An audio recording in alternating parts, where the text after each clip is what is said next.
చరిత్రలో జరగలే. పంచాయతీ ఎలక్షన్ల సర్పంచ్ ఎలక్షన్ల ముఖ్యమంత్రి తిరగంగా నేనైతే ఎప్పుడు చూడలే. విజయోత్సవాల పేరిట ఏది 2 సంవత్సరాలు నిండినాయి మేమేదో గొప్పగా నడిపినాం అని చెప్పి విజయోత్సవాల పేరు మీద జిల్లా జిల్లా తిరిగి ముఖ్యమంత్రి గారు కూడా పరోక్షంగా సర్పంచ్ ఎన్నికల్లో ప్రచారం చేశారు. ఇక ఎమ్మెల్యేల బెదిరింపులకైతే ఇక అంతులేదు పొంతులేదు.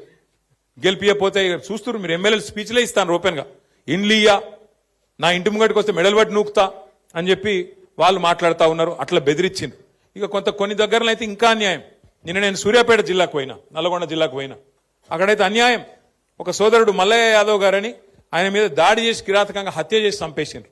ఇంకొకాడ ఒక సోదరుడు మనోడు నామినేషన్ వేస్తే ఆయన ఎత్తుకపోయి కిడ్నాప్ చేసి ఆఖరికి ఎంత ఘోరమంటిగా చెప్పరాదు, నా నోటితో నేను చెప్పలేకపోతున్నా. అంత కిరాతకం కూడా అక్కడ తిప్పర్తి మండలంలో ఒక మనోడు సోదరుడు ఆయన మీద కూడా చేసినారు.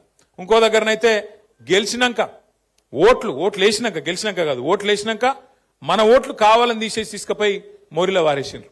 ఇట్లా ఎన్నో కిరాతకాలు చేయంగా కూడా, ఎన్నో రకాలుగా మన వాళ్ళ మీద ఒత్తిడి పెట్టంగా, ఇబ్బంది పెట్టంగా కూడా ఇవాళ రాష్ట్ర వ్యాప్తంగా 2 దశల్లో ఎలక్షన్లు జరిగితే ఈ 2 దశల్లో కూడా ఒక్కొక్క దగ్గర ఒక్కొక్క తిరుగు, కానీ కొన్ని దగ్గరలో 40%, కొన్ని దగ్గరలో 30%, కొన్ని దగ్గరలో 50%, కొన్ని దగ్గరలో 60-70% కూడా గెలిచి సత్తా చాటిన గులాబీ దండుకు, గులాబీ సైనికులకు నేను శిరస్సు వంచి మీకు అభినందనలు తెలియజేస్తా ఉన్నా.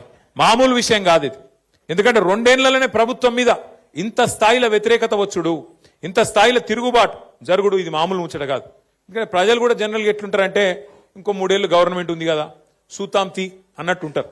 కానీ తెలంగాణలో పరిస్థితి అలాగున్నది. మీరు గమనించండి, ఎంత కోపం ఉంటే, ప్రభుత్వం మీద ఎంత వ్యతిరేకత ఉంటే ఇట్లాంటి వ్యతిరేక ఫలితాలు వస్తాయి. ఒకసారి యాద్ చేసుకోండి. నాకు తెలిసి చరిత్రలో